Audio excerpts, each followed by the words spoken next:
Assalamualaikum warahmatullahi wabarakatuh. Welcome back to my YouTube channel. Balik lagi bersama aku, Lia Elia. Oke ya, kali ini kita akan membahas materi selanjutnya tentang senyawa kompleks ya. Nah, di senyawa kompleks ini nanti kita akan membahas tentang cara penamaan untuk ion kompleks, baik dia sebagai kation maupun sebagai anion, dan juga untuk penamaan senyawa kompleks itu sendiri.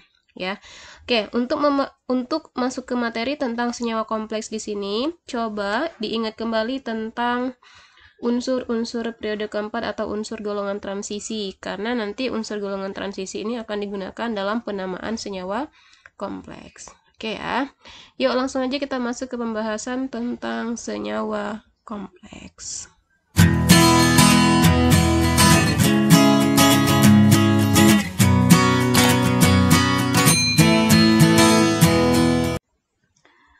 Oke ya, kali ini kita akan membahas tentang senyawa kompleks. Nah, sebelum masuk ke senyawa kompleks, kita akan bahas terlebih dahulu untuk yang bagian ionnya ya.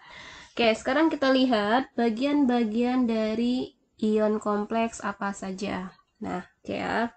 Ini bagian dari ion kompleks akan kakak bagi jadi 5. 1, 2, 3, 4, satu lagi ya, 5. Nah, yang pertama, ada juga yang disebut dengan istilahnya atom pusat. Atom pusat. Oke, ya. Kemudian ada istilahnya nanti ligan. Ya. Bilangan koordinasi. Bilangan koordinasi ya. Kemudian ada muatan ion kompleks, ion kompleks, dan satu lagi ada biloks atom pusat. Biloks dari atom pusat. Oke. Nah, di sini kita harus mengerti terlebih dahulu bagian-bagian dari ion kompleks agar kita bisa menentukan cara penamaan dari senyawa kompleks maupun ion kompleks ya.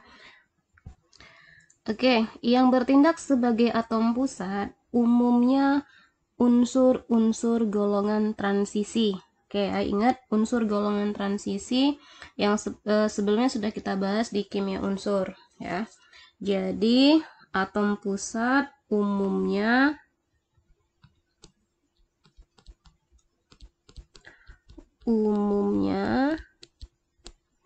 unsur golongan transisi ya. Contoh misalkan ada Fe, Zn. Nah, itu bisa nanti bertindak sebagai atom pusat. Jadi intinya atom pusat itu unsur yang berasal dari golongan transisi atau golongan B ya. Nah, ligan adalah molekul atau ion yang terikat pada atom pusat ya. Yang terikat pada atom pusat. Nah, ini untuk ligannya ya. Sedangkan bilangan koordinasi, dia menyatakan jumlah ligan. Berapa banyak jumlah ligan, itulah yang disebut dengan bilangan koordinasi. Jadi bilangan koordinasi di sini menyatakan jumlah ligan. Oke ya. Nah, untuk lebih jelasnya, coba kita tentukan dari contoh berikut mana yang termasuk atom pusat, ligan, bilangan koordinasi, muatan ion kompleks, dan biloks atom pusatnya tentukan juga. Oke, sekarang coba kita lihat ada dua contoh, ada dalam bentuk kation dan dalam bentuk anion. Nah, dari kedua contoh ini, coba kita tentukan yang mana yang bertindak sebagai atom pusat, ligan, bilangan koordinasi, muatan ion kompleksnya, dan tentukan berapa biloks dari atom pusatnya. Oke, Sekarang coba perhatikan ya. Yang bertindak sebagai atom pusat tadi kan katanya umumnya unsur golongan transisi. Dari contoh yang kation yang kakak buat di situ, yang termasuk logam transisi adalah unsur Ag. Nah, jadi ganti di sini unsur Ag-nya bertindak sebagai atom pusatnya. Oke, ini sebagai atom pusat ya. Sedangkan ligan yang terikat pada atom pusat. Nah, siapa yang terikat di atom pusat di sini? Jelas ya, yang terikat di atom pusat adalah NH3. Nah, jadi NH3 bertindak sebagai ligan. Oke, paham ya? Nah, bilangan koordinasi menyatakan jumlah ligan. Ada berapa jumlah ligannya di sini? Ada 2. Berarti bilangan koordinasi dari ion kompleks ini jumlah ligannya ada 2. Jumlah ligannya ada 2, berarti bilangan koordinasinya ada 2. Oke, paham ya? Nah, untuk muatan ion kompleks yang ada tanda plus minusnya di atas, ini bermuatan positif. Jadi ion kompleksnya, muatan ion kompleksnya dalam bentuk positif muatannya ya. Jadi ini sebagai muatan ion kompleks. Oke, paham ya? Nah, untuk menentukan bilox dari atom pusat, kita harus memahami muatan-muatan dari ligan ya. NH3 ini muatannya netral, 2 kali 0, 0. Nah, sama dengan plus 1. Jadi berapa muatan dari Ag-nya? Ibaratnya kayak gini, misalkan kakak tulis ya. Ada Ag ditambah ini 0 tadi ya. 0 sama dengan muatannya berapa ini? 1. Nah, jadi Ag sama dengan plus 1. Jadi bisa kita tentukan, oke, bilox dari atom pusat sama dengan plus 1. Oke, paham ya? Oke, ini aku hapus dulu. Jadi bisa kita tentukan bilox dari atom pusatnya sama dengan plus 1. Oke, sekarang coba kita lihat contoh yang bagian untuk anion kompleksnya atau ion yang bermuatan negatif ya. Tetap sama, yang bertindak sebagai atom pusat adalah unsur golongan transisi. Nah, golongan transisi di sini adalah CO atau kobalt. Jadi CO bertindak sebagai atom pusat ya. Nah, sedangkan ligan yang terikat pada atom pusat ya, yang terikat pada atom pusat di sini Br2. Jadi Br2 bertindak sebagai ligan. Oke, ya. Ada berapa jumlah ligannya di sini? Jumlah ligannya ada 6. Ini kan? Jadi, bilangan koordinasinya ada 6 atau bilangan koordinasi atau BK. Nah, untuk muatan ion kompleks, di sini dia bermuatan min 3 atau 3 min. Jadi, ini sebagai muatan dari ion kompleksnya. Muatan ion kompleks. Oke, paham ya? Nah, untuk menentukan bilox dari atom pusatnya, kita lihat muatan dari ligan. Ligan di sini bermuatan negatif 1. Negatif 1 dikali 6 sama dengan min 6. Min 6 pindah ruas ke kanan jadi plus 6. Plus 6 dikurang 3 sama dengan 3. Jadi, bisa ditentukan di sini ternyata bilox dari atom pusatnya atau bilox dari CO-nya sama dengan plus 3. Oke, bisa difahami ya? Oke, nah sekarang kita lihat untuk aturan-aturan penamaan dalam ion kompleks. Oke, sekarang kita lihat dulu untuk penamaan atom pusat ketika dia bertindak sebagai kation kompleks maupun sebagai anion kompleks ya. Nah, untuk CO, ketika dia bertindak sebagai kation kompleks atau yang bermuatan positif, nama CO nanti namanya menjadi kobalt. Ya, kobalt. Kobalt. Kobalt ya. Sedangkan ketika dia bertindak sebagai anion, namanya jadi kobaltat, ya. Kobaltat. Nah, kobaltat ya. Oke, Au untuk kation namanya emas, ya. Anion namanya aurat atau aurum ya, tapi dalam bentuk penamaan kompleksnya aurat.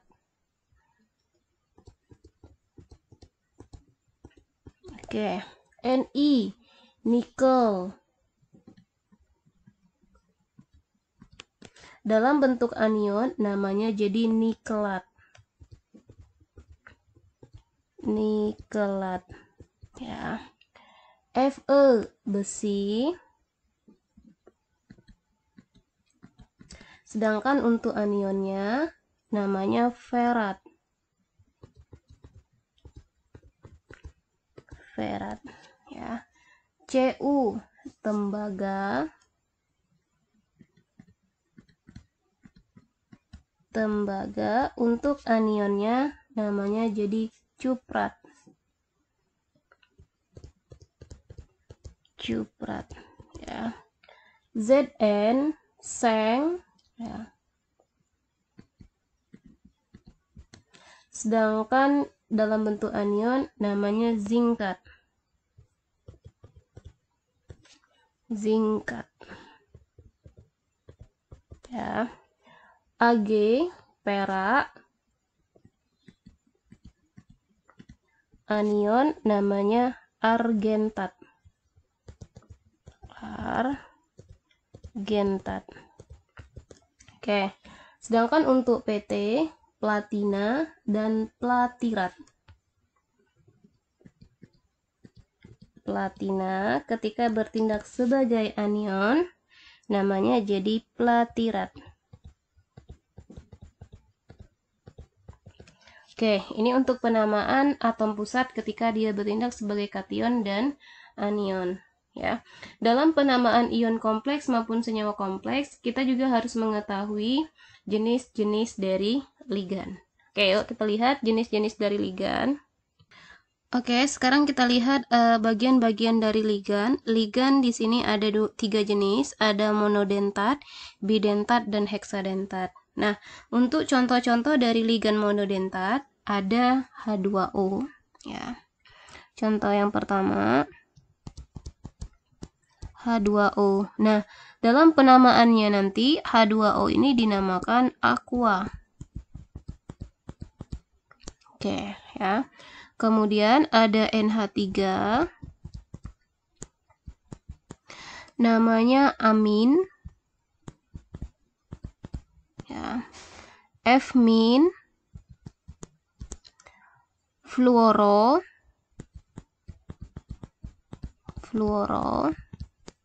sedangkan Cl-min, kloro,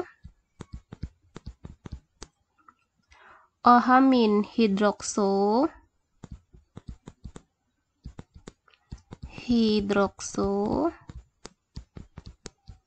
ya. Cn-min, siano, SCN-min,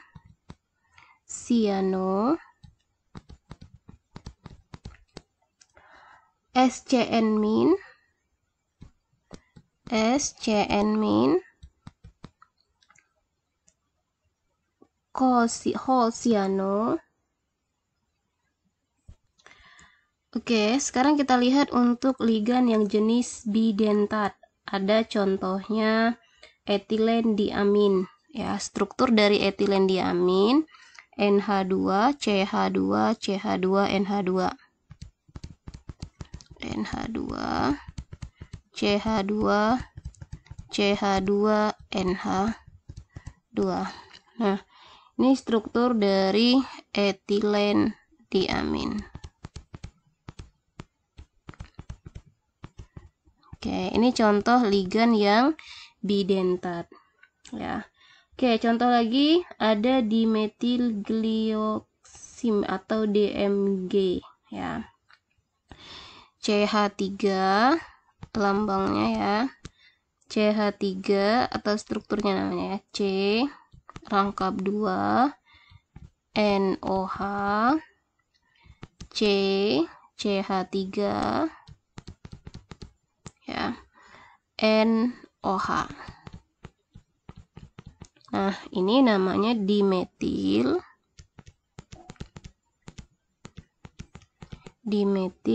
glioksim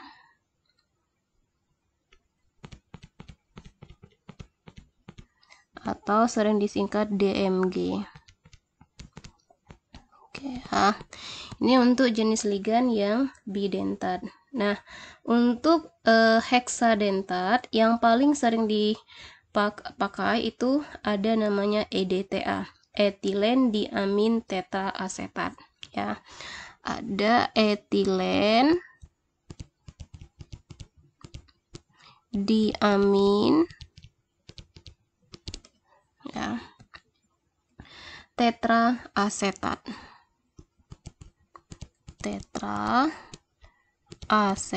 atau disingkat dengan EDTA. Oke, ini beberapa jenis ligan ya, tapi kalau untuk penamaan dari ion kompleks dan senyawa kompleks yang akan sering kita pakai adalah untuk jenis ligan yang monodentatnya. Oke, yuk langsung aja kita masuk ke tata nama dari ion kompleks maupun senyawa kompleks.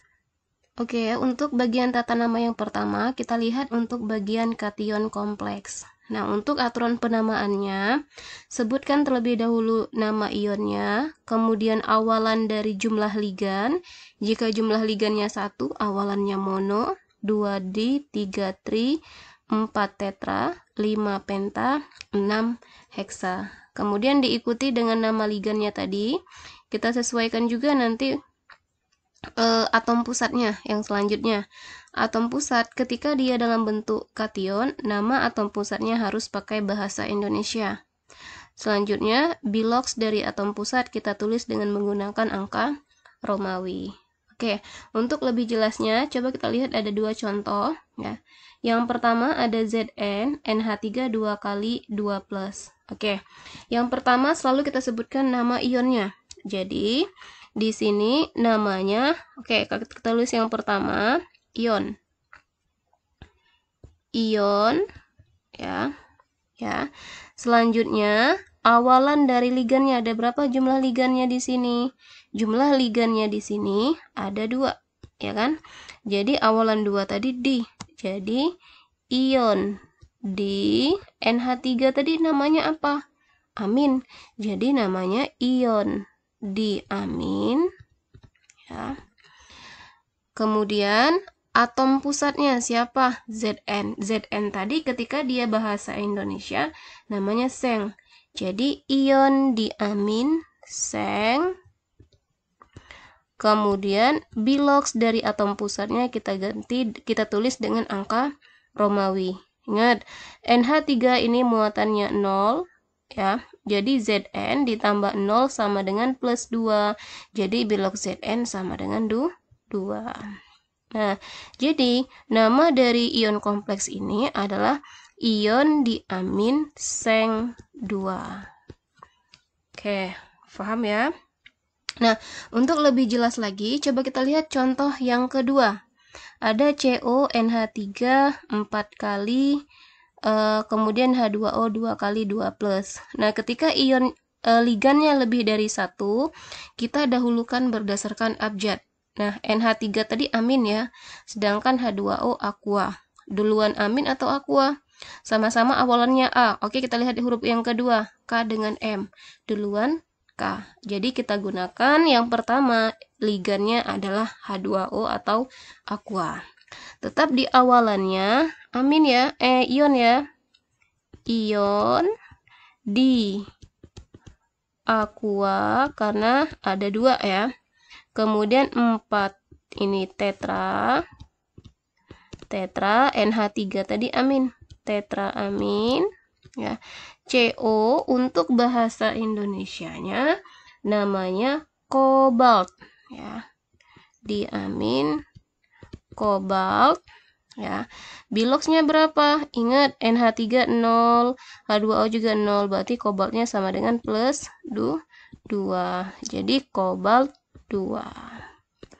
Oke, paham ya? Oke, sekarang kalau sudah paham, sekarang kita masuk ke tata nama untuk anion kompleks atau yang bermuatan negatifnya. Oke, sekarang kita lihat untuk aturan tata nama anion kompleks. Aturannya sebutkan ion, awalan, ligan, atom pusat, kemudian bilox dari atom pusatnya. Nah, untuk atom pusat kita penamaannya bahasa Latin. Oke, sebutkan dulu nama ionnya. Kita lihat contoh yang pertama. Jadi ini namanya nanti ion. Tetap awalannya untuk ligan tetra 4 ya. Tetra, ingat Cn tadi namanya ketika dia dalam bentuk ligan cyano. Nama atom pusatnya Zn ketika dia dalam bentuk bahasa Latin zincat. Jadi zincat. Oke, berapa biloxnya di sini? Cn min 1 dikali 4 jadi minus 4, ke kanan jadi positif 4, min 2 jadi plus 2, jadi zincat 2. Nah, itu namanya ya. Sekarang untuk Cr ya, tetap sebutkan nama ionnya dulu. Jadi ion ya. SO4 di sini awalnya 6 heksa. SO4 sulfat jadi sulfato. Nah, Cr ketika dia bahasa Latin jadi namanya kromat. Cr ya. Kromat. Biloxnya berapa? Dari biloxnya di sini 6 kali min 2. Min 12. Min 12 pindah ke kanan jadi 10. Oh, ini salah kayaknya ya. Kita ganti aja SO4-nya. Kita ganti 4 aja ya. Oke, SO4-nya kita ganti 3. Jadi ion sulfat trisulfato. SO4 tadi muatannya min 2 ya. Min 2 dikali 3 jadi min 6. Min 6 pindah ke kanan jadi positif 6 dikurang 3 jadi 3. Jadi ion trisulfato Cr-nya jadi kromat. Nah, untuk bilox atom pusatnya 3. Oke, ngerti ya? Oke, untuk penamaan dari senyawa kompleksnya, senyawanya harus kita ubah dulu dalam bentuk ion. Oke, kita lihat contoh yang pertama. Ada K3FeCN6 kali. Nah, kita ubah dulu menjadi ion ya. Ionnya kita uraikan menjadi 3K+ ya. Ditambah FeCN 6 kali bermuatan negatif 3, karena ini kan plus 3, jadi supaya sama dengan 0 berarti ini plus 3. Nah, sekarang setelah dia terurai menjadi ion, kita kasih nama sesuai dengan aturan tata nama ion ya. Ini 3 min, salah ya. Min 3 atau 3 min sama ya. Kita ikuti aturan tata nama ion. Nah, ionnya kompleksnya di sini dalam bentuk anion. Jadi kita ikuti tata nama anion. Nah, sebutkan dulu nama ionnya ini nggak usah lagi. Kenapa? Karena dia dalam bentuk senyawa. Ya, oke, ini kita sebutkan dulu awalannya 6 heksa. Ya, jadi heksa Cn tadi namanya cyano ya. Kemudian Fe dalam bentuk anion namanya ferat ya. Ferat. Oke. Bilox dari Fe di sini ingat Cn tadi min 1 dikali 6 jadi min 6. Pindah ke kanan jadi positif 6 sama dengan plus 3. Jadi hasilnya plus 3. Bilox Fe jadi plus 3, kita buat angka Romawi 3. Nah, karena ini sebenarnya bukan dalam bentuk ion, sebutkan kationnya siapa di sini. Kationnya di sini adalah K. K itu dalam penamaan namanya kalium ya. Jadi dahulukan kation baru anionnya. Maka dari itu K-nya kita sebutkan di awal. Jadi namanya untuk senyawa kompleks ini kalium heksacyanoferat 3. Paham ya? Oke, sekarang coba kita lihat contoh yang kedua. Kita uraikan ini. Zn NH3 4 kali, kemudian plus ya, SO4 itu min 2, jadi ini 2 plus, ditambah SO4 2 min. Nah, di sini ion kompleksnya dalam bentuk kation. Ya, kita sebutkan nama awalannya dulu. 4 awalannya heksa. Heksa. NH3 amina. Kemudian Zn dalam bentuk positif namanya seng. Ya. Oke, berapa biloxnya di sini? 0, ini 0 ya, sama dengan plus 2. Jadi seng 2. Nah, yang dalam bentuk anionnya di sini kita penamaannya di akhir, karena untuk penamaan senyawa itu sebutkan dulu kation baru anion. SO4 kalau bukan dalam bentuk kompleks namanya sulfat. Nah, jadi sehingga nama dari Zn NH3 4 kali SO4 heksa amin heksa tetra. Ini kurang ya, belum ada kok heksa tetra ya, kalau 4 ini tetra. Ini kakak salah tulis, kakak ganti ya. Jadi namanya tetra. Tetra amin seng 2 sulfat. Oke, paham ya? Nah, untuk lebih pahamnya lagi, coba kerjakan di sini kakak ada 3 buah soal latihan ya.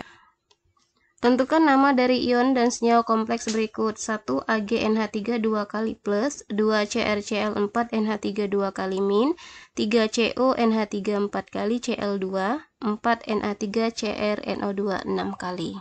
Nah, oke, jika sudah tahu jawabannya, silakan tulis di kolom komentar ya. Nanti biar kakak bisa cek jawabannya udah benar atau belum tepat. Oke ya, sekian video pembahasan tentang senyawa kompleks ya. Semoga video ini mudah difahami, dan jika video ini bermanfaat buat kalian, share ke teman-teman kalian ya, biar manfaatnya lebih banyak lagi.